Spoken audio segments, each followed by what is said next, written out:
Bonjour, bienvenue dans votre formation sur l'initiation à la négociation commerciale. Nous abordons une quatrième semaine et cette semaine sera consacrée à la conduite de la négociation. C'est important, quand vous menez une négociation, il faut savoir qu'est-ce qu'il faut dire, quelle position il faut prendre et comment défendre votre entreprise et proposer l'offre adaptée aux besoins de la clientèle. Alors, pour cette semaine qui est très chargée, nous allons commencer par parler des différentes situations des négociations, puis nous abordons la typologie de la clientèle, sans oublier le travail préparatoire à réaliser en amont quand vous menez une négociation. Et puis, nous allons parler de l'entreprise, comment présenter l'entreprise, comment on met en avant les atouts de l'entreprise pour la clientèle. Puis, on termine par les différents types de motivations afin de conclure par comment construire un argumentaire de vente.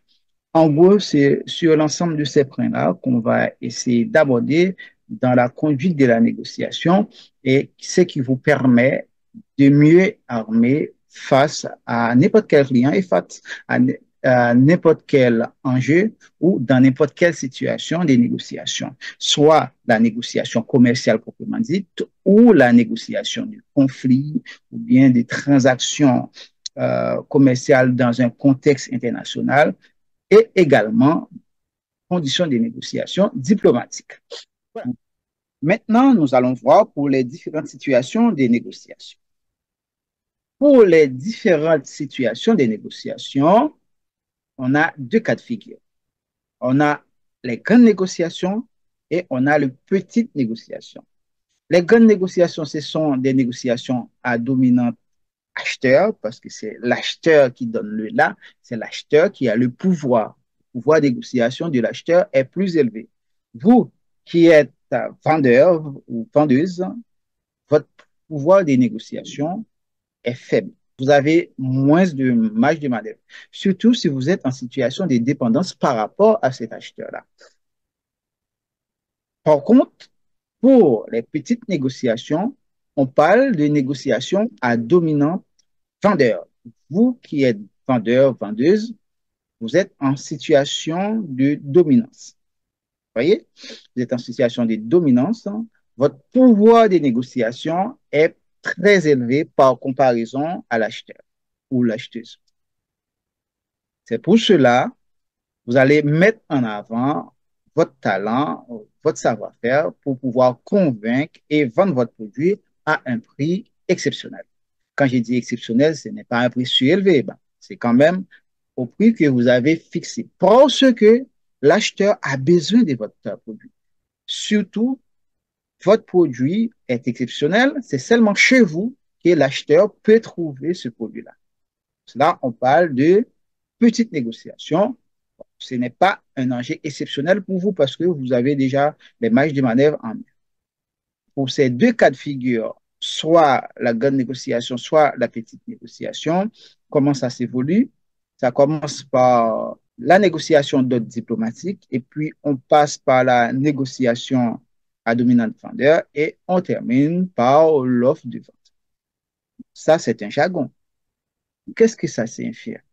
Vous commencez à négocier par la diplomatie. Pour les grandes négociations, vous utilisez la diplomatie. Qu'est-ce que ça veut dire également? Les négociations diplomatiques sont des grandes négociations. C'est ça. Les négociations diplomatiques sont des grandes négociations. Et les négociations, l'offre de vente, ce sont des petites négociations. Quand vous arrivez au marché public, vous exposez vos produits, les prix sont affichés. Bon, il y a quand même des cas de négociation, des cas de négociation. Alors, supposons que un client veut acheter en volume élevé, en grande quantité, mais il faut penser quand même à une petite réduction pour ce client ou ces clientes parce que c'est important, c'est ce qui vous permet de fidéliser, qui permet à ce client ou cette cliente de revenir acheter chez vous. Ça, c'est important. Quand j'ai dit chez vous, au point où vous vous positionnez, dans un marché public ou bien dans un espace de vente quelconque. Voilà, ça c'est important.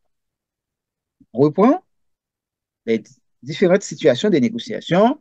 On peut être en grande négociation ou en petite négociation. Les grandes négociations sont à la fois les négociations d'ordre diplomatique ou négociations à dominante acheteur. Et les petites négociations sont des négociations à dominante vendeur et on met souvent en avant l'offre de vente. D'accord? Les négociations diplomatiques, ça prend plus de temps, c'est plus compliqué parce que c'est une grande négociation. Et les négociations d'ordre de vente, quand on met en avant des produits, ce sont des négociations à dominante vendeur. Ce sont également des petites négociations. Et qu'elles soient négociations diplomatiques, négociations à dominante vendeur, négociations à dominante acheteur, négociations pour mettre en avant l'offre de vente, tous font partie de la négociation commerciale. D'accord? Tous font partie de la négociation commerciale. Voilà, en gros, c'est tout ça quand on parle de situation de négociation. Vraiment, c'est théorique, mais vous pouvez comprendre. Si vous allez négocier avec un ambassadeur, un consul, hein, ça, c'est de la grande négociation. Pareil, si vous allez négocier dans un autre pays, vous allez négocier avec quelqu'un d'une autre nationalité, d'une autre culture, c'est de la grande négociation. Ça prend plus de temps. Chercher des informations sur cette personne-là, sur sa culture, sur son histoire, et pour ne pas sortir des choses à la légère. Je prends l'exemple du Qatar. Le Qatar, c'est un pays, un petit pays, mais très riche.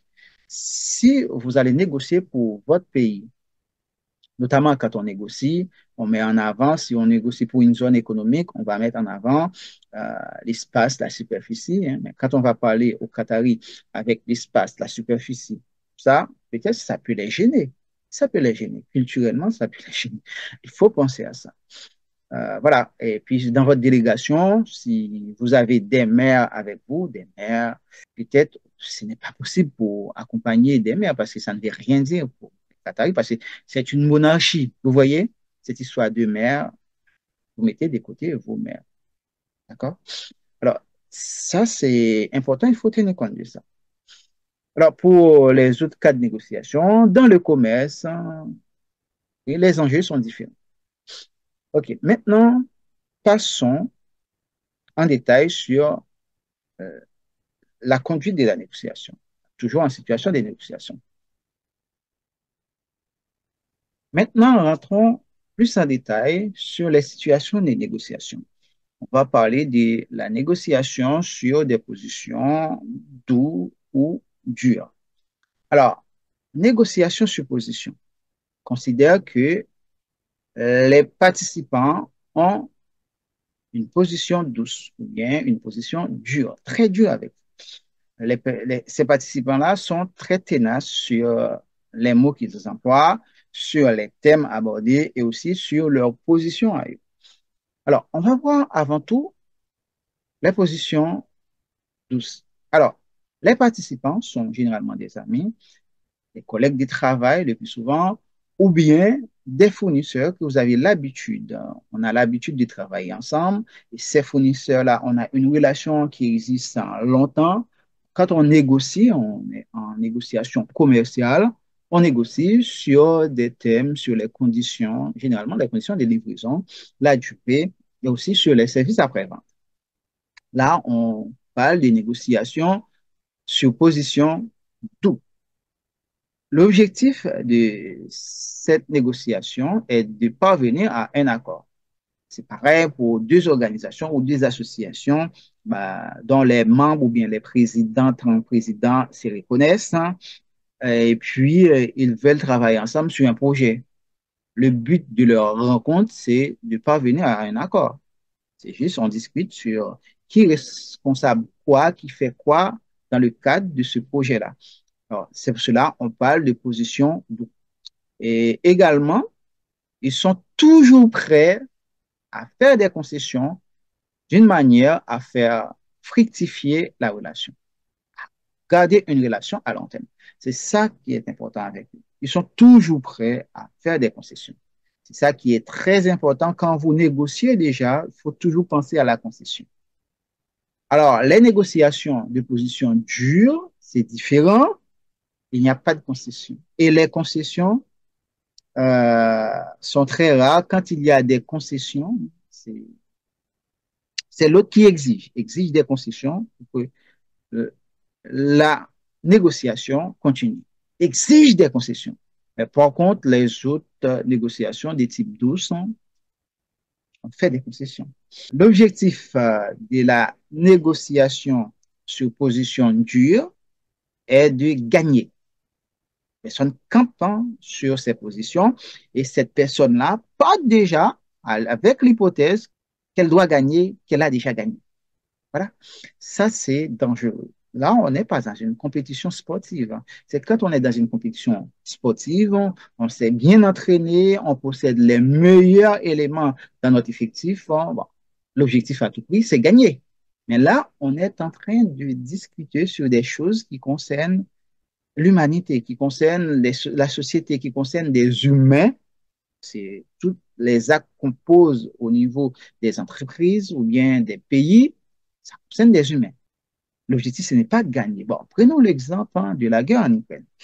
Quand c'est une série de politiciens des pays occidentaux disent la Russie ne doit pas gagner, ne doit pas gagner. Bien, quand on parle avec cette hypothèse en tête, est-ce que vous pensez qu'il va y avoir vraiment des concessions quand on va négocier? Les concessions qu'il va y avoir, c'est probablement des exigences. Et on voit ça. Si on regarde ce qui se passe autour de nous, c'est ça qui pose vraiment des problèmes. Et quand on gère les conflits, on ne peut pas arriver à une solution. Ça va continuer à nourrir le conflit et les gens vont perdre leur vie, etc., etc. Bon, je parle de conflit armé, mais par contre, si on parle de conflit commercial, et les prix vont continuer à augmenter sur le marché. Il va y avoir rupture des livraisons de marchandises et puis, quand il y a rupture, il y a rareté. Et rareté, ça provoque l'explosion des prix. Ça, c'est important. Et les participants dans la négociation sur position dure, on dit que ce sont des ennemis. Ce sont des ennemis. Alors, qu'est-ce qu'on peut faire en termes de solutions raisonnées par rapport à ces deux positions?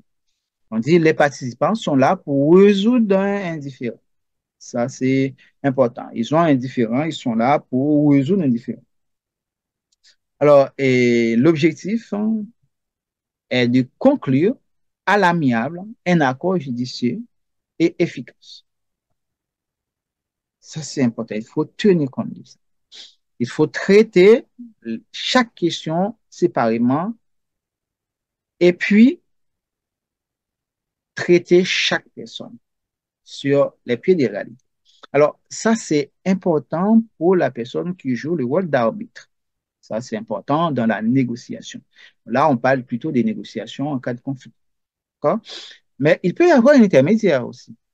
Si vous connaissez personne dans un autre pays ou bien dans une autre entreprise, il y a un intermédiaire qui joue le rôle de pont entre vous deux. On parle de deux entrepreneurs qui négocient, mais il y a une tierce personne qui joue le rôle de pont.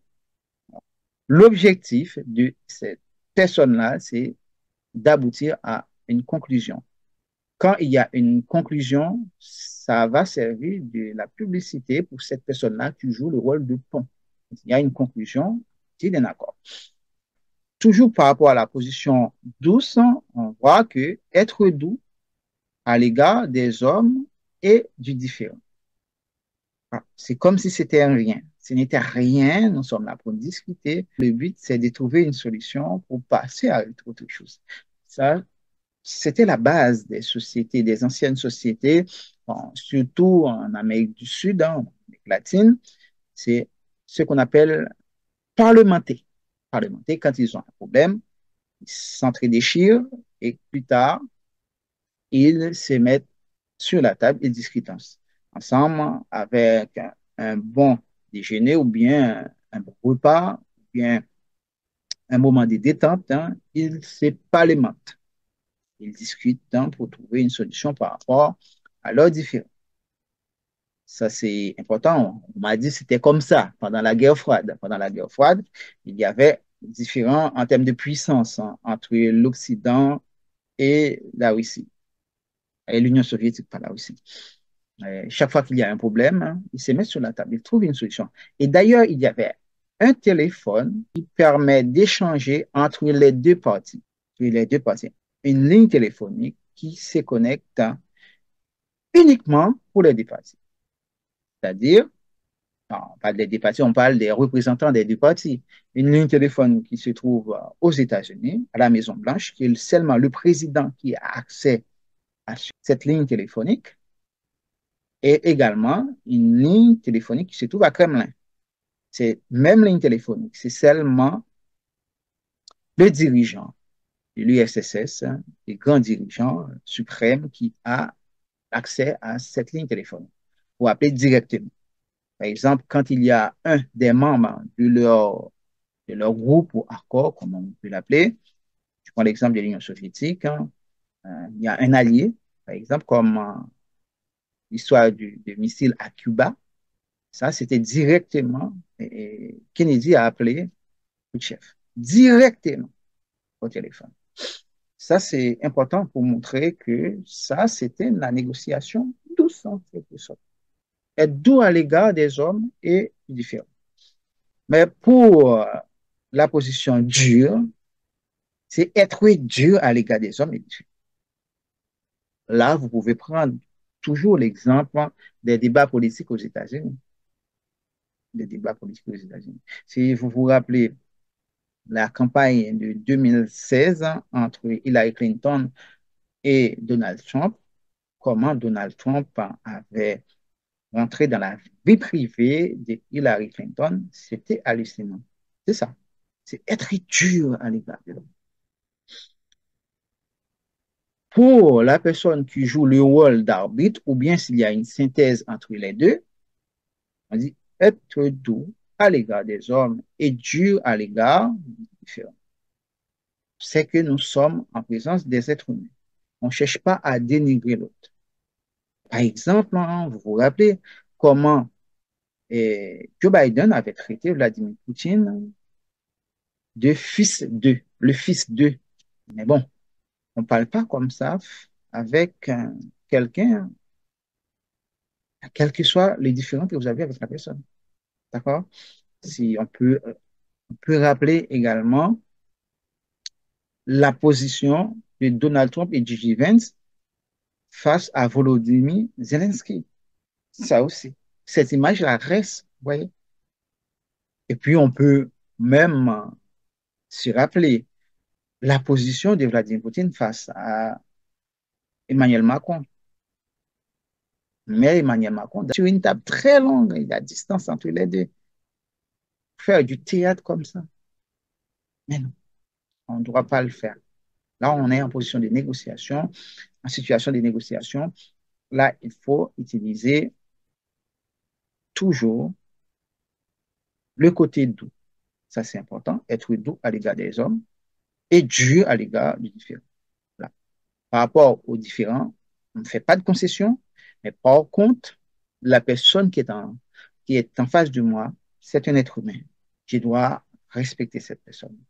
Il n'y a pas une question de classe, de niveau de vie, niveau social, niveau scolaire. Ça, on met ça de côté. Déjà, c'est un être humain qui est en face de nous. Il discute avec l'être humain. Voilà, ça c'est important. Par exemple, si vous travaillez sur un projet avec quelqu'un, cette personne-là vous a fait pas mal de mauvais coups, vous pouvez arrêter complètement de collaborer sur le business avec cette personne. On met ça de côté, c'est le business. Mais le côté humain, si la personne est malade, il faut l'appeler pour prendre ses nouvelles, il faut échanger avec la personne, discuter avec la personne. Vous voyez? C'est pareil, en condition de négociation, là, le côté humain doit être primé. Mais toujours, hein, l'être humain est égoïste, hein, c'est le côté égo qui est beaucoup plus mis en avant. Là, on voit l'exemple, être dur à l'égard des hommes et dur, et dur à l'égard des différents.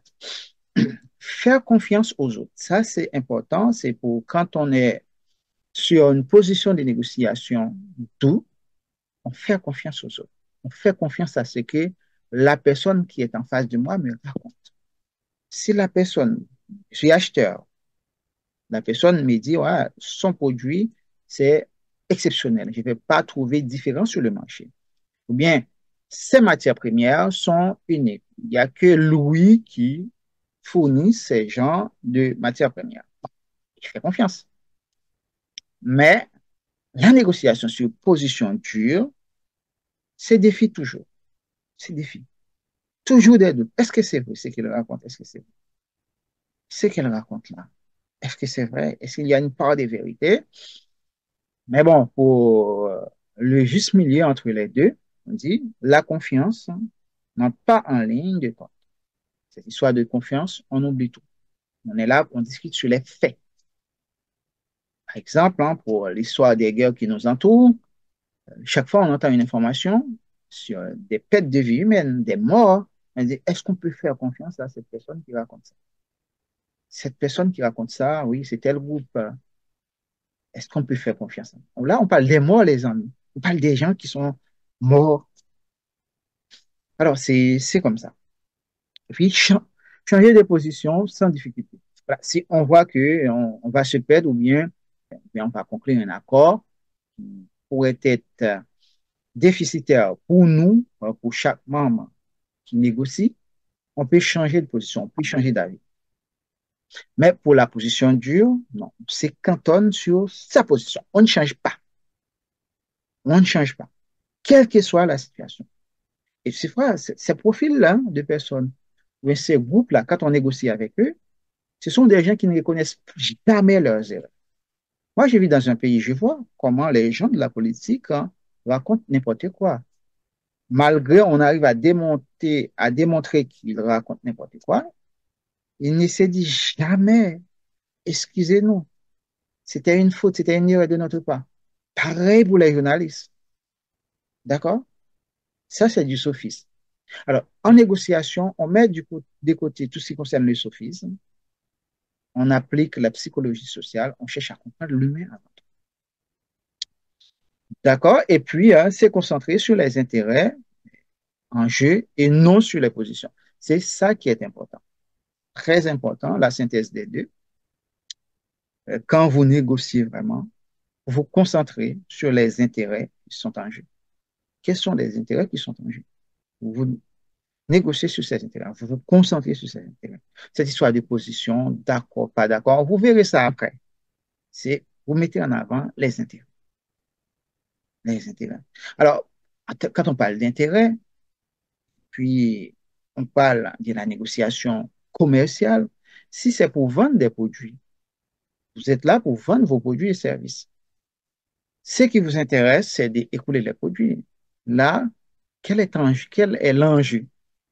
L'enjeu, c'est que si vous ne vendez pas vos produits, vous n'aurez pas d'argent pour payer vos salariés. Vous n'aurez pas d'argent pour faire fonctionner votre usine ou bien votre atelier. Ça aussi, il faut vendre.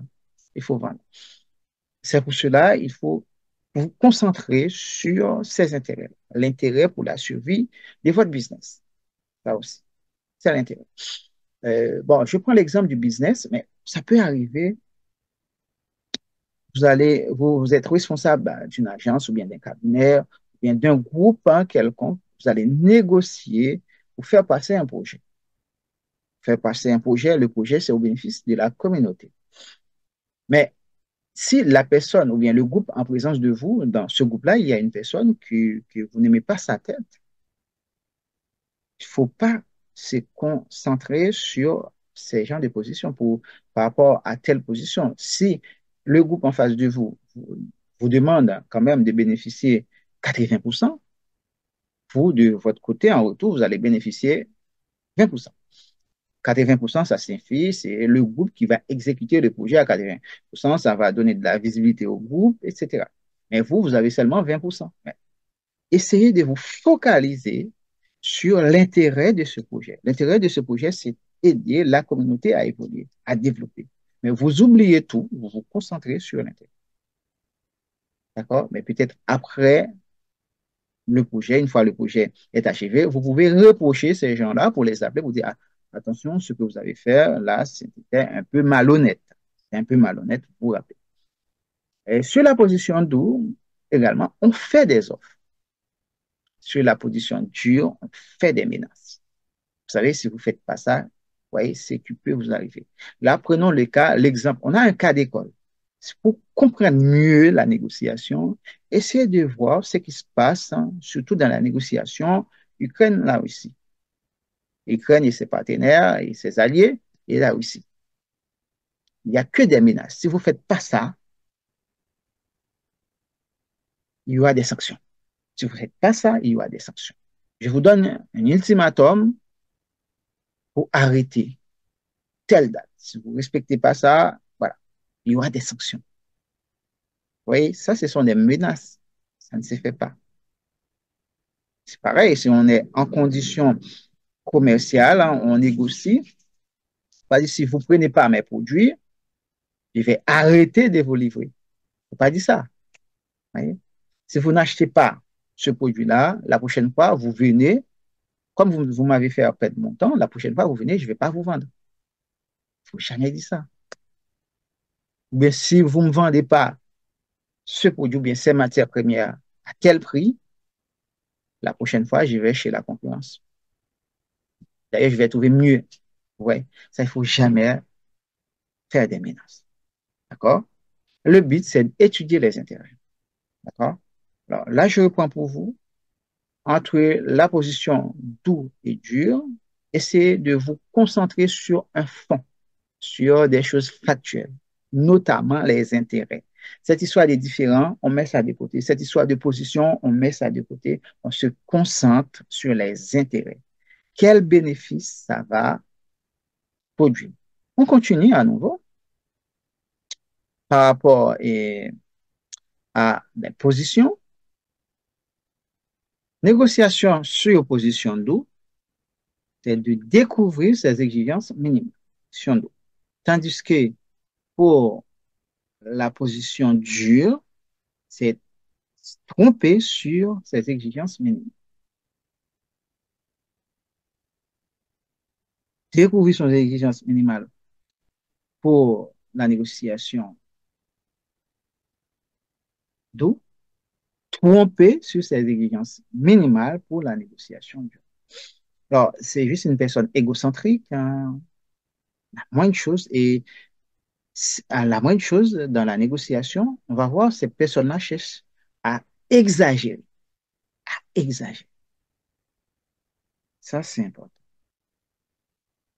Parce que cette personne-là, elle a juste pour se montrer, pour montrer qu'elle est supérieure par rapport aux autres. Quand on est en présence de ces personnes-là, c'est très difficile. C'est très difficile à les contredire aussi.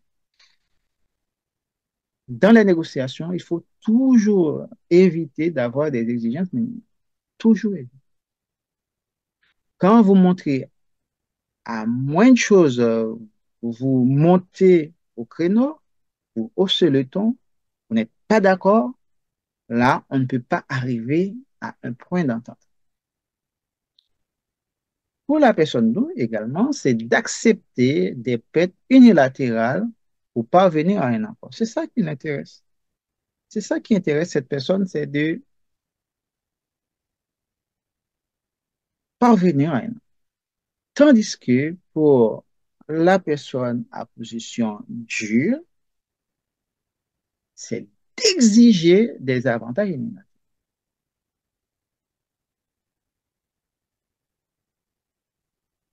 S'il n'y a pas ces avantages, il n'y aura pas d'accord. Ça, c'est important. Mais par contre, ce qui est important en termes de solutions, c'est imaginer des solutions pour un bénéfice mutuel. C'est de ça. Essayer de voir le point commun entre nous, pour nous deux. Le point commun. Qu'est-ce qui nous réunit? Qu'est-ce qui nous unit? Ça, c'est important. Pour la négociation avec des personnes sur position douce également, c'est chercher une solution unique. C'est ça, c'est trouver une solution qui arrange tout le monde. Mais pour la personne position dure, C'est la solution unique, ce sera la celle que l'on acceptera. C'est juste ça, une position pour son groupe, pour ses amis. Par contre, pour la personne à position 12, c'est trouver une solution que tout le monde sera d'accord au final. La partie en face et notre groupe. Comme solution à privilégier, c'est de mettre au point des solutions variées parmi lesquelles il faut choisir. Remettre la décision d'achat au plus tard. La décision d'achat ou de vente au plus tard.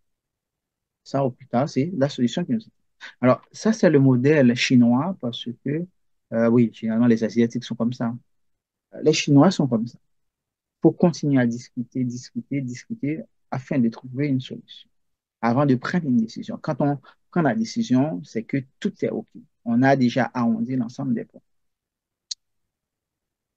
On dit l'important, c'est de parvenir à un accord. L'important, c'est de gagner, vous savez ça très bien.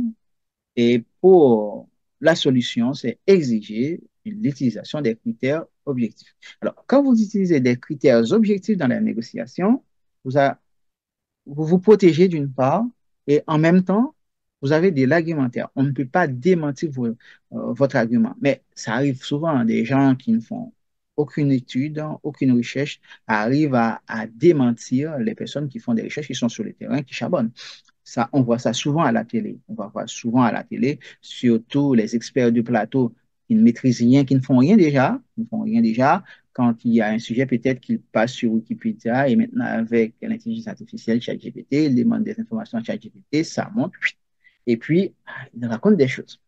Je me rappelle une dame qui est une île élue de la République française, en même temps, qui travaille dans le gouvernement, qui a dit, bon, j'ai demandé à ChatGPT, ChatGPT m'a dit ça, alors c'est vrai. Vous voyez à quel niveau? Là, on parle des choses qui concernent des millions d'êtres humains, une population, et la personne appuie ses propos sur la demande qu'elle avait faite à ChatGPT. Mais non, ChatGPT a ses limites. Sur les histoires du passé, oui, on peut puiser dans ChatGPT, il n'y a pas de problème. Sur une technique telle personne a mis en place, on peut demander à ChatGPT. Mais par contre, la réalité, c'est autrement. Ça ne peut pas corroborer à tout le monde. D'ailleurs, ChatGPT a été développé par des Américains. C'est aux États-Unis que ça s'est développé. Ça correspond à la population américaine. Est-ce que ça peut correspondre au reste du monde? Je ne suis pas sûr. D'accord? Parce que quand on développe une technologie, il y a les coutumes qui rentrent en ligne de compte, les mœurs qui rentrent en ligne de compte. Ça aussi. Les manières de penser. Tout ça rentre en ligne de compte pour le développeur de la technologie. C'est pour cela que ces technologies ne sont pas passe-partout. Prenons le cas pour les appareils, euh, les premiers appareils photo numériques. C'était développé pour les personnes à couleur blanche, hein, les personnes couleur blanche. On voit quand ces personnes-là se prennent en photo, c'est comme si ces personnes-là sont bronzées. Vous voyez? Ça, c'est important parce que ça les met en valeur. Mais pour les personnes noires, quand elles se prennent en photo avec ces appareils-là, ça paraît parfois très noir. Voici. Vous voyez? C'est ça. La personne qui a développé cette technologie, c'était pour un but exceptionnel, un but définitif.